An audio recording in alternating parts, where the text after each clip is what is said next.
Bismillahirrahmanirrahim. Assalamualaikum warahmatullahi wabarakatuh. And hello everybody. Welcome to Kisah Podcast, where we dive into all sorts of topics together. We're here for you, training teachers and also TESOL students from IPG Campus Sultan Abdul Halim. My name is Ansha and this is my friend Aiman. Hi, and from today onwards, we are launching our brand new podcast series. We are from 1-2G TESOL 2023-2028 intake, And also the juniors from F2G TESOL 2024-2029 intake. We are excited to bring you engaging discussions, fresh insights, and maybe even a few surprises along the way. Stay tuned as we dive into our first episode. Thank you. Thank you. Assalamualaikum warahmatullahi wabarakatuh. Welcome aboard, ladies and gentlemen. We're back in the studio for the second edition of our podcast. And today with me, Amal Ajab bin Zulkifli and Shazwan bin Faisal Swat from 1-2G. So today we are going to be discussing a very interesting topic, something that is not academic. Yeah, we're going to be a little bit different from other groups. Yes. So we're going to discuss about how football works in it. Yeah.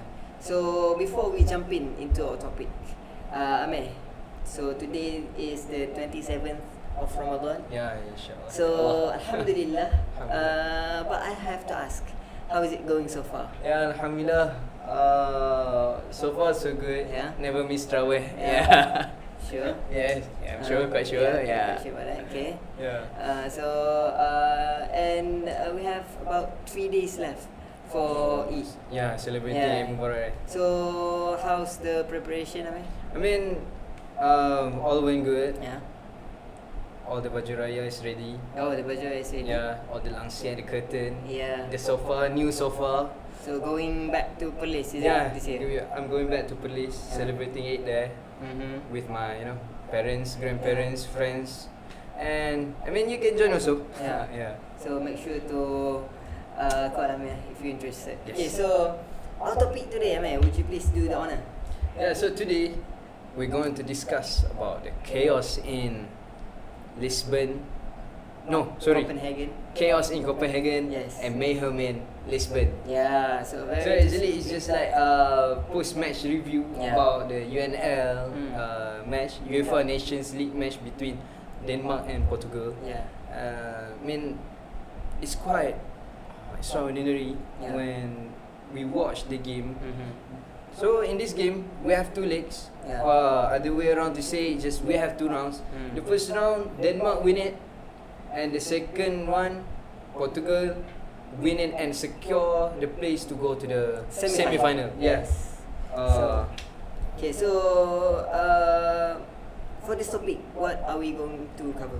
So I mean, let's go more to non-formal and Yeah, formal. yeah. Mhm. Just take it easy. Yeah. So today, I think we're going to discuss about three things. The first one is about the tactical analysis. The first one is the player analysis, and the last one, the controversial part. Yeah. Yeah. So And we keep the what's next part on the second leg Yeah. when we discuss about the second leg. Right. So of course, when we talking about football, we cannot run from talking about. Cristiano Ronaldo. No, Okay, I'm sorry. man. Okay, yeah. When we talk about football, we cannot run. We cannot avoid talking about the tactical. Yeah, tactical. Because football is everything about football is the tactical Yes. and the strategy that these teams went into the game, and how did they come up with the chances to create goals and whatsoever. So let's start with Denmark. Yes. Let's start with So, of course. with the first leg. So what the Denmark has won the first leg. Yeah, the first leg. Okay, so 1-0 to Portugal. Yeah, Rasmus Højlund score. Yeah. How's the tactical So actually, situation there? from the past game, what I view and what's on the paper. But okay, let's talk about what's on the paper. The first one is the Denmark side play with 4-2-3-1 tactical, the improvised version of 4-3-3, and actually they are playing with two holding midfielder, even though Denmark don't have any good holding midfielder. So you know about the holding midfielder, right? The defensive midfielder, right? So about the tactical, when they are attacking they keep the diamond shape of the 4-2-3-1 Yes. shape, But when they are being attacked or when they want to play defensively, they play as 4-1-5. This is because why? Because Riemer, Denmark's head coach, manager, he wants to play the numerical superiority on the midfield because he afraid that when Portugal has the ball, he's quite scared that Portugal can manage to exploit the back four of the Denmark's team. So actually, to prevent that, Riemers or the Denmark's coach put 5 players in the midfield position to outplay the Portugal player. So actually, like when we go on the statistic as well, when we go on to the statistic, we could find that actually Denmark don't attack.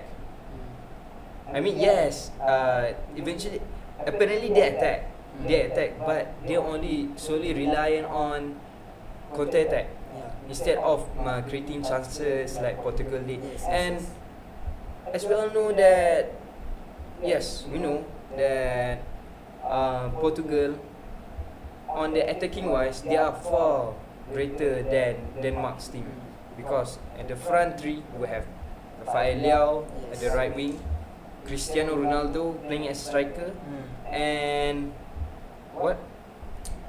Trincao playing at the left. And compared to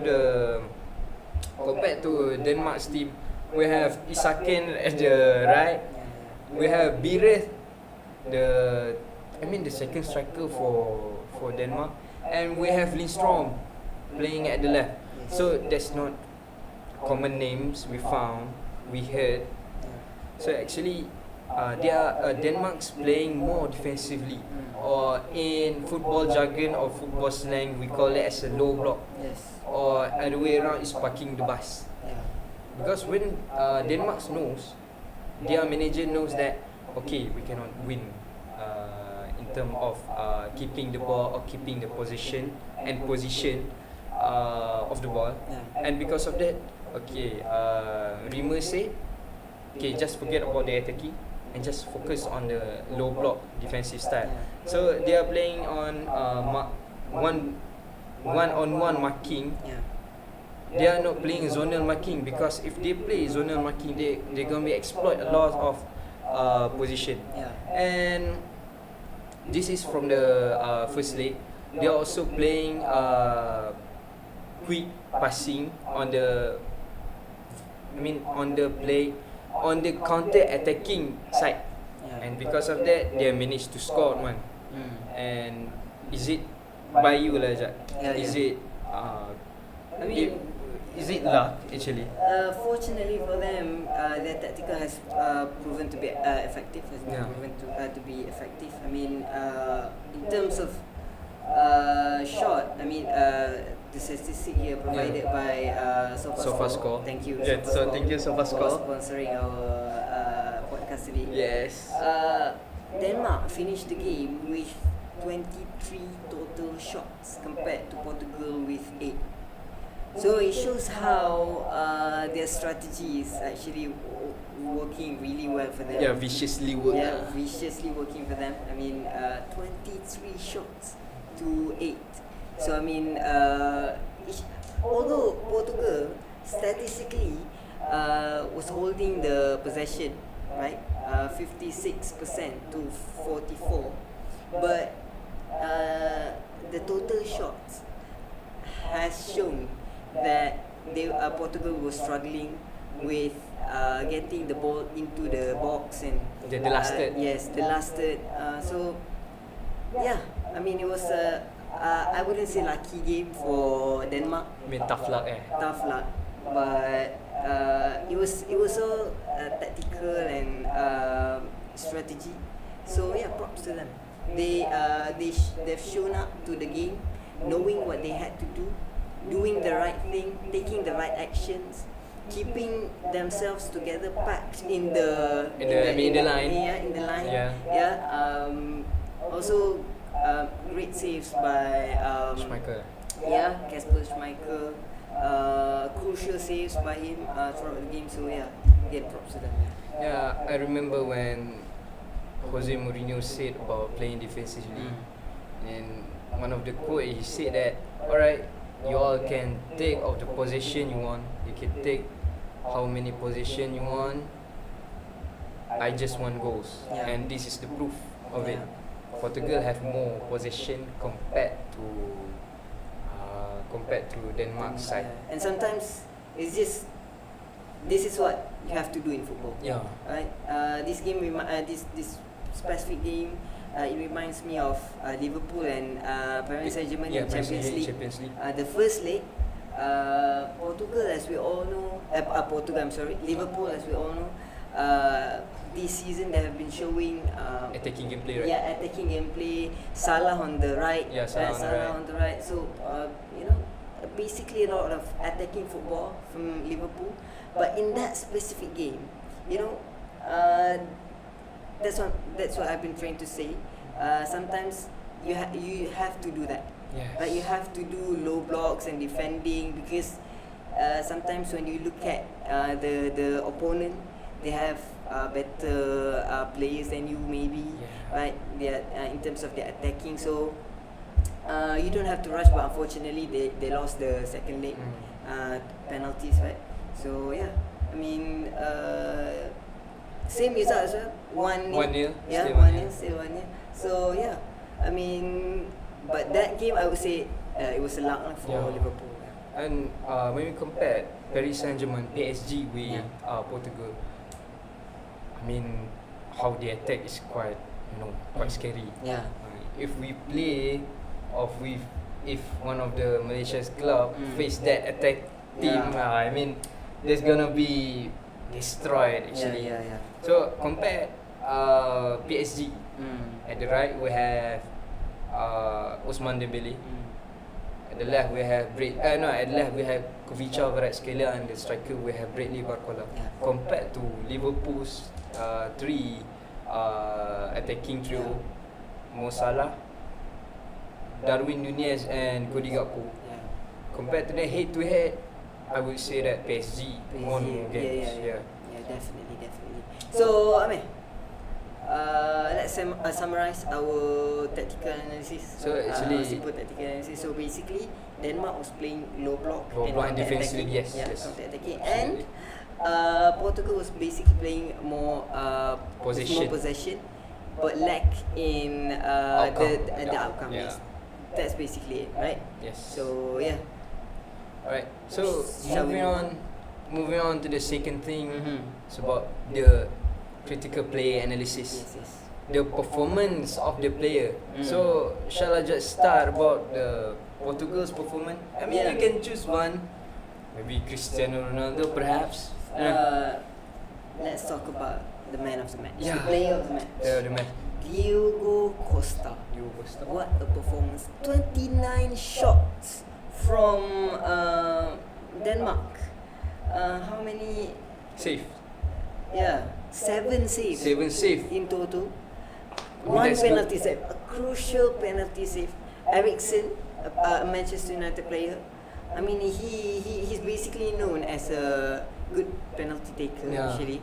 So to save that penalty, that confidence level, he went and secure save the penalty. So I mean, props to him.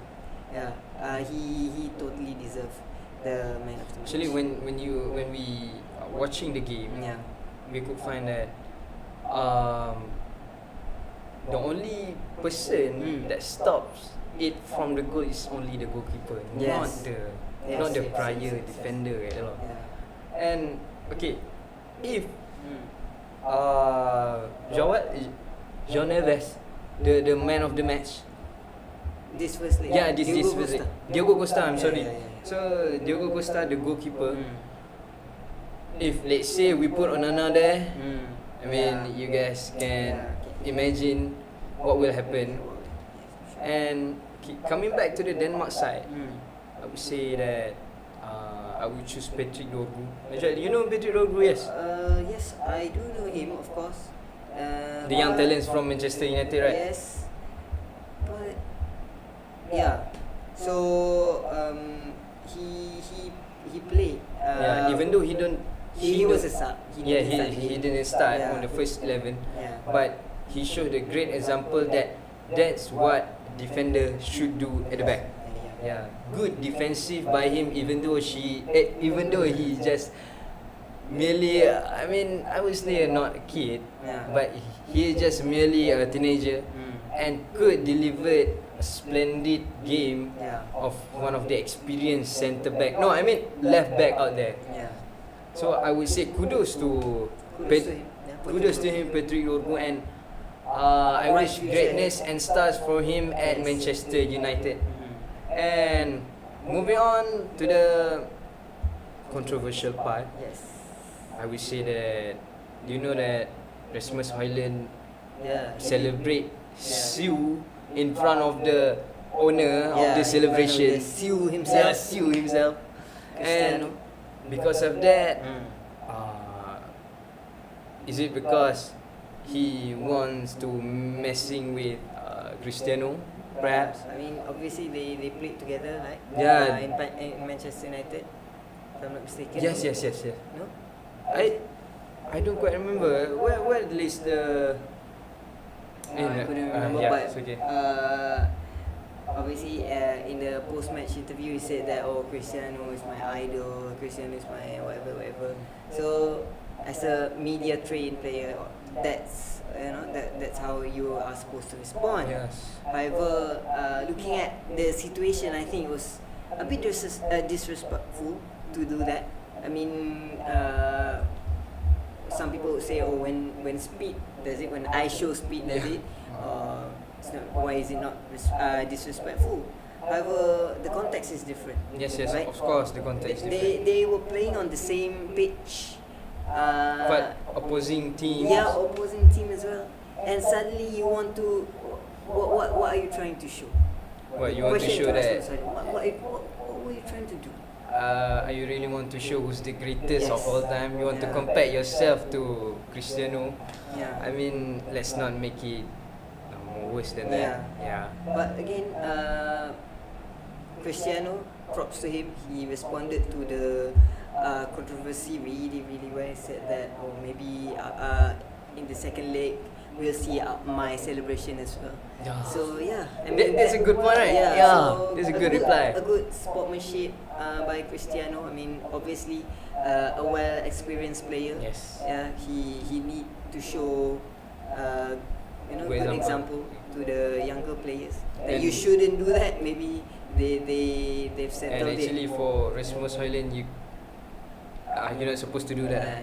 Yeah, You're not supposed to do that because the younger ones are watching. The younger ones are observing what you've done. Yeah. And please keep it professional. Keep it Don't. professional. Yes, I know it's quite excited. Yeah. The excitement of winning the game with Yeah. Portugal. Yes. And knowing that you have not been performing Oh. really well too in Manchester United, so maybe work on your performances before your celebrations. Yeah. Yes, Alright, absolutely. Okay, so So I think we should better moving on to the second leg. This is where Portugal managed to get their last laugh. I mean they merely destroyed. They destroyed Portugal in the game. Yes. I'm sorry, Denmark in the game. Yes, Portugal. 5-2. 5-2. Yes.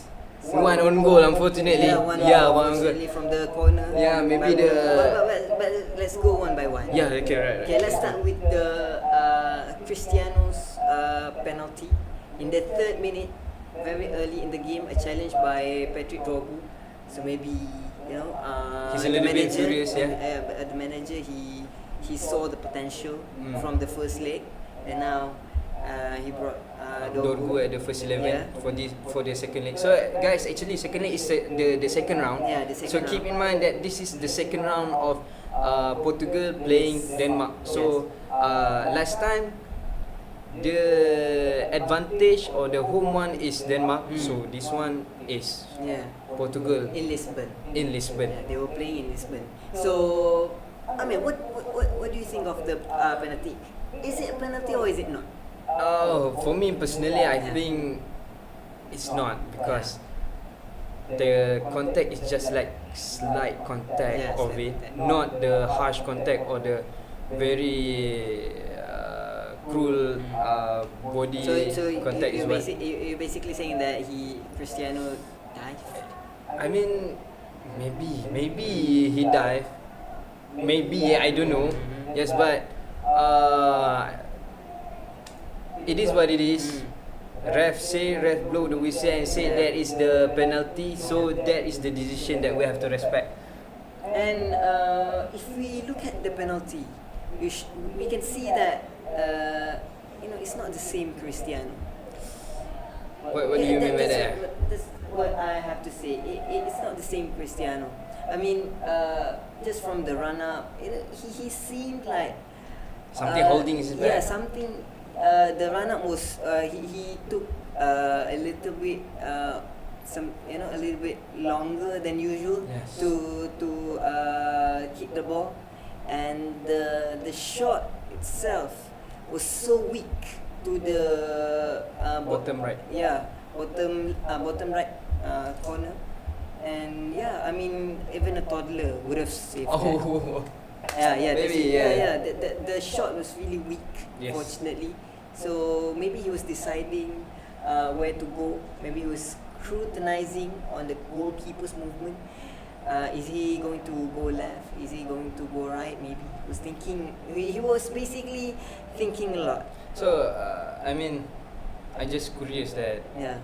Uh, It begs the question: Yeah, it begs the question that has Cristiano has lost Cristiano his lost confidence? his confidence, Yeah. and does what Hoyland does at the last match Yes. really Impacted him, mess with him. Mess with his confidence or Yes. something. Yeah. So maybe viewers at home, you can comment your thoughts on Yes. that. The question again: has Cristiano Ronaldo lost his confidence, especially playing at this stage at almost 41? Yes, he's almost 41. 41 years Yes, old. yes. So, do you think he's fit still? As mentioned by Jamie Carragher, leave the football Yeah. before the football leaves you. Yeah. Yes. Maybe he should start. Asking him that. Asking Yeah. himself. Just the question. retired. Yeah. Give But- another person the chance. We'll talk about his redemption goal. First. Yeah, Portugal scored first, right, in this Yes. in this game. Actually, it was the own goal. Yeah, actually it was the own goal. Yeah. 38th minute. Anderson. Beautiful corner kick by Bruno Fernandes. Headed in by Anderson. But actually, I would agree that the precision of the Bruno's Bruno's ball is very Maybe very a little precise. bit of miscommunication there. Anderson and Schmeichel. Yeah. Probably leading up to the goal. Next, we have a goal by Christian Eriksen. Yeah. Oh yeah, from the Denmark side, I would say that congratulations to Eriksen No, for it's actually Christensen first. Christensen. Yes. Oh, so actually for the Christensen, like congratulations for keeping the game alive. Yes, I know at this at the higher level Yeah, of especially football in game. Lisbon, Yeah, the pressure is especially high. the Lisbon. When you go to the Lisbon, you know you cannot come back lah. Actually, especially from Benfica fans, they are all mad in it.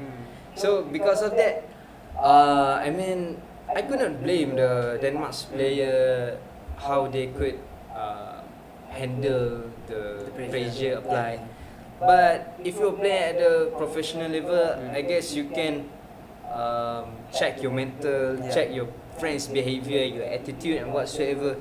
Because you don't want to get lost in translation. You don't want to get lost in the middle of the game because Yeah, it you need to will stay cost you. focused, Yes, yes, you yes. need to stay focused. So after that, Denmark get the lead, right? Yeah. Yeah. Denmark get the lead from the Christian Eriksen's goal, Yes. Christensen actually 56. 56, and after And that, then Cristiano. Cristiano scored. Yes. After Cristiano Great scored, goal by the way. Really tight angle. You watched the game, right? Yeah, yes, So, I watched. a really tight angle. So I think that was his redemption goal lah. I mean, He want to prove to the Hoyland that and he hit the he seal. still his feet don't fail him this game. Yeah, he hit the seal as well. Yeah, so he it was does. nice to see that. Maybe that restored his confidence a little Yes. bit. Okay, and then not about 4 minutes after, Christian Eriksen scored. Yeah. The equalizer. equalizer, but the Still the aggregate is they are the leading leading on goal aggregate. for aggregate, but the equalizer in the second leg. Yes. And that was it for Denmark. I guess because of that, Denmark tried to apply the first tactical they played from the first game. Yes. Because this time around, Denmark play more on moderate gameplay. They don't want to be more to defensive line, and they don't want to attack. And they afraid that Portugal can manage to do counter attack that will risk the back four. So actually they play at the moderate level. They don't press quite far. They don't press hard. They just mildly press. They just play safe. Don't want to make pinpoint passes. Don't want to make any critical passes that will lead to the goal. The key passes that will lead to the goal. And because of that, I think it lacks of the individual skill from Denmark compared to Portugal.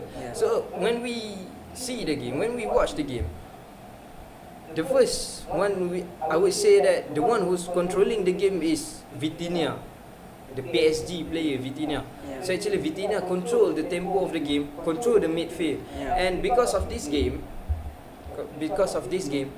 Rimmer, the Denmark's head coach, Denmark's manager, don't apply the 4-5-1 tactical that will astonish the numerical superiority at the midfield area, and because of that, Vitinha can exploit it well. I don't blame Denmark's tactical for that. They also want to try a little bit different, a little bit flair. It shows how adaptation is important in football. Going into the second leg, we can see how Portugal, they have reconstructed their team basically, adapting to the play style, Denmark's play style, and we see the result. Still Portugal. Higher possession from Portugal, but this time around 18 shots to 14 from Portugal. So a huge improvement from the first leg. They basically from the first leg they knew what they had to do. They adapted their strategy, they adapted their tactical. They went into the game knowing exactly what to do.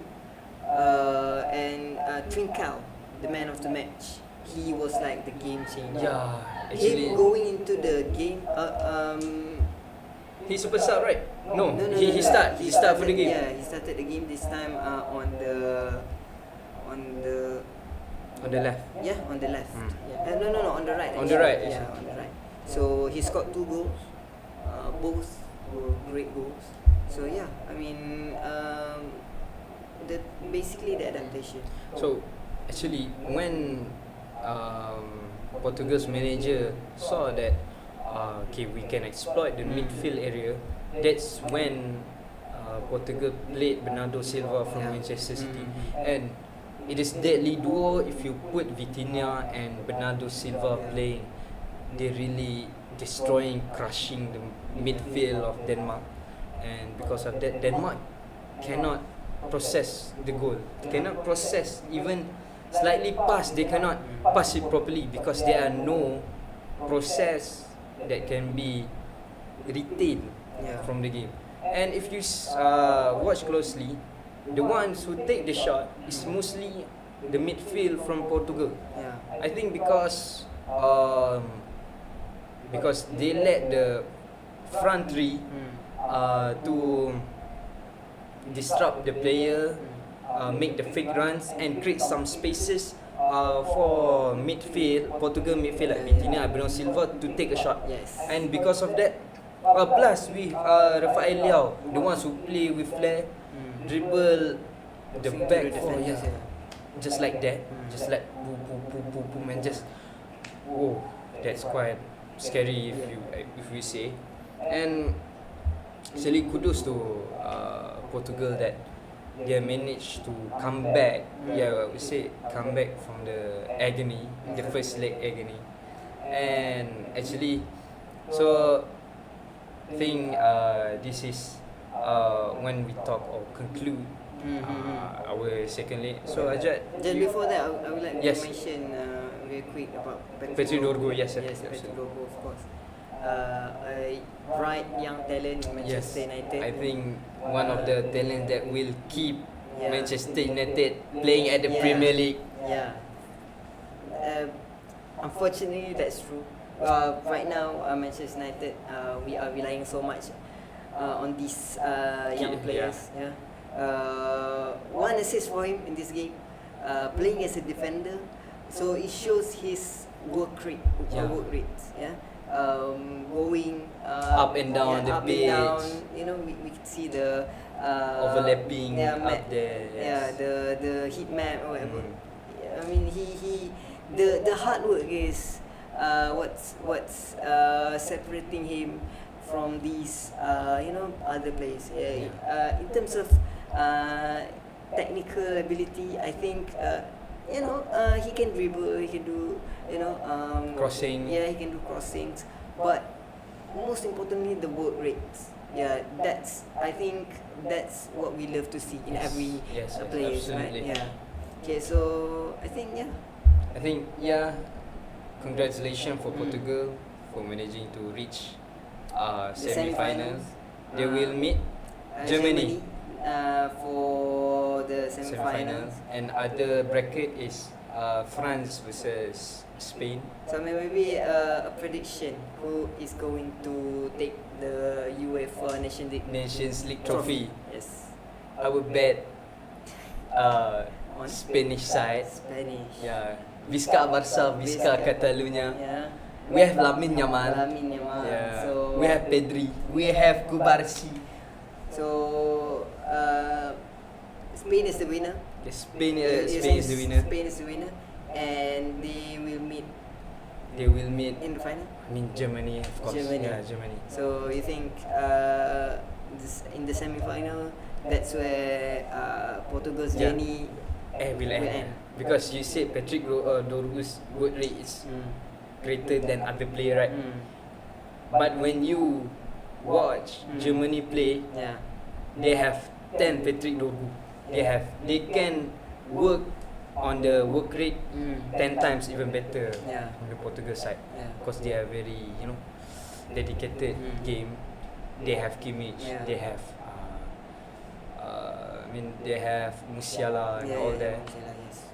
It's scary to see the team. So But it's gonna be a very Tough entertaining- game, yeah. tough game, Yes. and an entertaining match absolutely in the finals. yes. So we look forward to seeing that. Alright. So that's all from us today. If you have any question, please ask accordingly. Yeah. Yeah. So think this is where we say goodbye. Okay. So wabillahi taufiq wa hidayah. Assalamualaikum warahmatullahi taala wabarakatuh. Thank you. See you again. See you again.